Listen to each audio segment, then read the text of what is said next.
Welcome to the Genius Factory. Enjoy the video. In this video, I will explain how to use your Everstart Maxx jump starter safely and effectively. First, always ensure your jump starter is fully charged. A full charge can take up to 20 hours. Next, turn off your vehicle's ignition and all electrical accessories like the radio and lights. For your safety, always wear protective eyewear and gloves when working with batteries. Now, let's connect the cables. First, securely attach the red positive clamp to the positive terminal of your vehicle's dead battery. This terminal is usually marked with a plus sign. Next, connect the black negative clamp to a clean, unpainted metal part of the engine block or chassis, away from the battery. It is crucial to never connect the black clamp directly to the negative battery terminal to avoid sparks.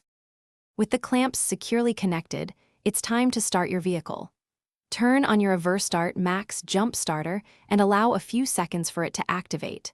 Then, attempt to crank your engine for no more than 5 to 6 seconds at a time. If the vehicle does not start on the first try, wait approximately 1 minute before attempting to start it again. This allows the jump starter to recover. Once your vehicle starts, it's time to disconnect the jump starter. First, remove the black negative clamp from the engine block or chassis. Then, disconnect the red positive clamp from the battery terminal. Allow your vehicle to run for at least 20 minutes to help recharge its battery. Finally, remember to fully recharge your Everstart Maxx jump starter after every use to ensure it's ready for your next emergency. Thanks for watching. If you found this helpful, don't forget to like and subscribe.